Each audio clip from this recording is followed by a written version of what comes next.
Olá, meu nome é Pedro e apresento agora no 29º Cicusp o meu projeto intitulado Dispositivos Analíticos de Baixo Custo, baseados em C4D, para determinação de macronutrientes agrícolas.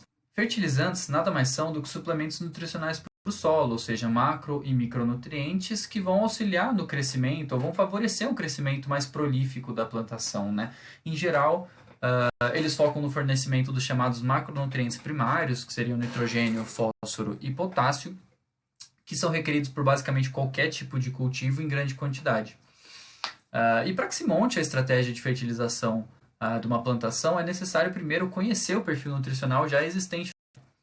Tradicionalmente, esse conhecimento do perfil nutricional do solo ele é adquirido através de análises químicas e físicas, né, granulométricas, que em geral são caras, inacessíveis, são feitas em laboratórios específicos afastados da plantação, e não possuem pronta entrega de resultados, né? Tudo isso cria um cenário em que é extremamente interessante o desenvolvimento de dispositivos que sejam compactos, sejam portáteis e miniaturizados e que possam realizar essa análise de maneira rápida, barata e sensível, claro, in situ, né, na plantação. Sensores químicos nada mais são do que esses dispositivos miniaturizados. São dispositivos capazes de transformar informação química, pode ser uma reação química ou uma propriedade física da amostra, em uma informação analiticamente útil, um sinal analiticamente mensurável. Em geral, possuem dois componentes principais, um componente receptor e um componente transdutor ou detector. E a técnica de detecção de um sensor químico é muito importante. Condutometria, dentre as várias que existem, é a técnica que se baseia em diferenças de condutividade. Insere-se aqui o conceito de detecção condutométrica sem contato, acoplada capacitivamente, apelidado de C4D, que é o método fundamental desse trabalho. É uma detecção condutométrica em que não existe o contato da solução com o eletrodo, eles são separados por uma camada dielétrica. É um método simples, bastante sensível e universal, detecta qualquer alteração de condutividade na amostra. Bom, tradicionalmente, os eletrodos utilizados em C4D são produzidos por meio de técnicas fotolitográficas. Em geral, não são baratas, necessitam equipamentos mais inacessíveis e maiores exigências estruturais. Por isso, o grupo de pesquisa desenvolveu e publicou um método alternativo para a produção desses eletrodos baseados na técnica de máscaras vazadas. Como resultado, foi possível produzir um eletrodo metálico em vidro com reagentes mais baratos, equipamentos mais acessíveis e menos exigências estruturais, e com redução de até 64% do custo de produção dos eletrodos com relação às técnicas fotolitográficas tradicionais. Como eu mencionei anteriormente, o C4D é uma técnica de caráter universal, ou seja, detecta qualquer mudança de condutividade na célula detectora. Isso significa que muitas vezes ele é associado a etapas preparatórias da amostra para fornecer maior especificidade para a detecção. Em geral, são etapas de separação ou de controle de injeção de amostra. No presente trabalho, a gente propõe uma outra alternativa metodológica, a complexação seletiva de analitos, fazendo a remoção química das cargas e fazendo a detecção condutométrica dos analitos remanescentes em solução. A gente faz isso através do uso de dois reagentes complexantes, o MgO, o óxido de magnésio, e o éter 18-coroa-6.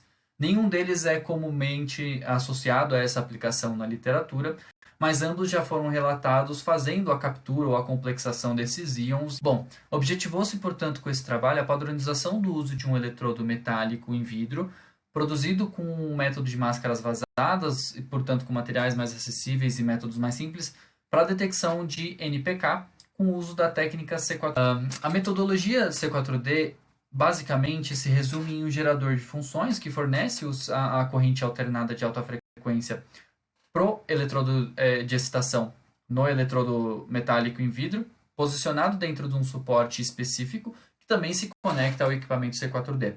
O equipamento C4D, por sua vez, está conectado a um computador, onde existe o software C4D Soft, por onde se faz toda a interpretação e controle do experimento. A amostra ela é introduzida na célula detectora do suporte específico, mais precisamente 500 microlitros de amostra por vez. Cada amostra é medida um total de 3 vezes, sendo que a condutividade dessa amostra é determinada pela média dessas 3 medições.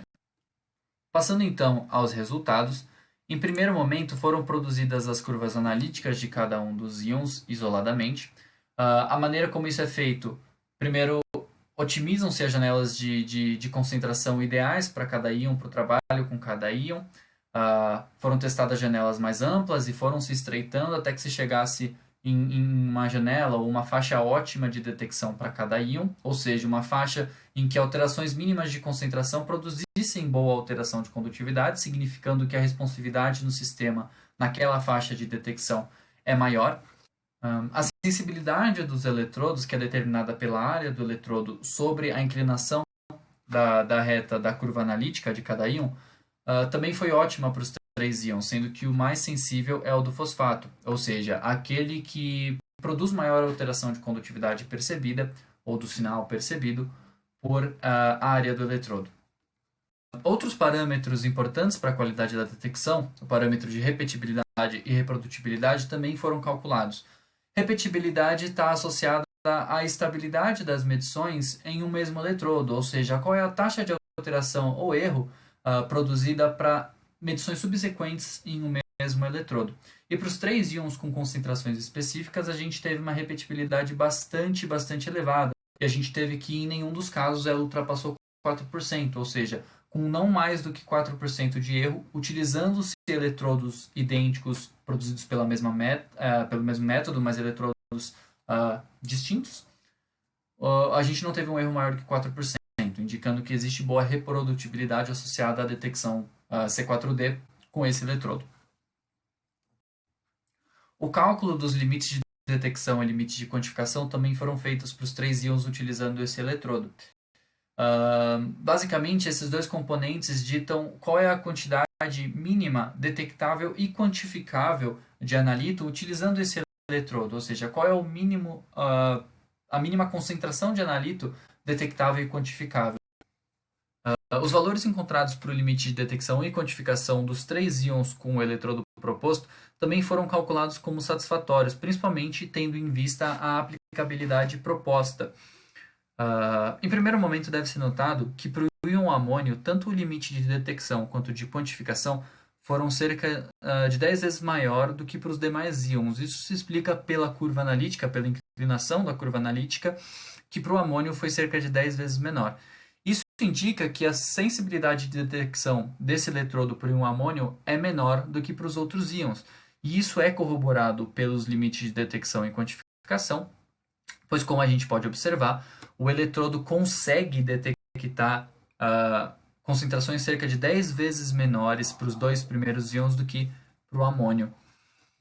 Outra coisa importante, a gente começou a fazer os testes de reações de complexação com MgO e com coroa, buscando um protocolo em que fosse possível detectar individualmente os íons NPK em misturas padrão no primeiro momento.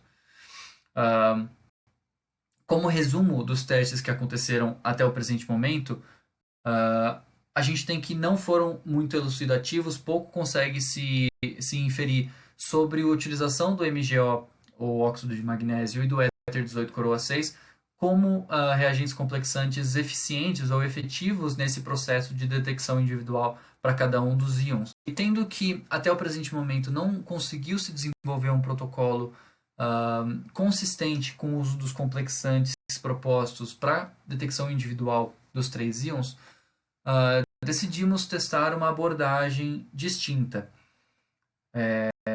Tentamos monitorar os parâmetros de amplitude e frequência que são fornecidos pelo gerador de função através da corrente alternada no sistema para detecção condutométrica acontecer, na tentativa de identificar regiões, né, de combinação da amplitude e frequência onde o método determinasse ou ele demonstrasse maior sensibilidade para cada um dos íons. A ideia era de se trabalhar com cada um desses íons em amplitudes e frequências diferentes do sinal senoidal, esperando que isso fosse trazer maior sensibilidade para cada um deles e que possibilitasse, na teoria, essa detecção de maneira isolada. Em mesma concentração, os três íons obtiveram basicamente o mesmo perfil, ou seja, trabalhando em mesma concentração, não existe justificativa metodológica em controlar a amplitude e frequência de maneira individualizada para fazer a detecção. E como conclusões e perspectivas futuras, em um primeiro momento deve-se notado que a técnica de C4D é extremamente interessante e tem um potencial gigantesco de aplicação é acessível, barata e universal. E os eletrodos produzidos para essa técnica com o método proposto de máscaras vazadas realmente muito eficiente, não só pelo custo, mas pela qualidade dos eletrodos produzidos, que pelos parâmetros de qualidade que a gente aferiu, tiveram performance excelente. E claro, fica a necessidade de profundamente investigar o uso dos reagentes complexantes, óxido de magnésio 18-coroa-6, para que se produza um protocolo de detecção que faça sentido. Seguem aqui as referências que eu utilizei no trabalho. Muito obrigado. Agradeço principalmente o apoio da CNPq por ter financiado o meu projeto, ao IQISC, Instituto de Química, e ao grupo Biomics por toda a ajuda e apoio. Obrigado.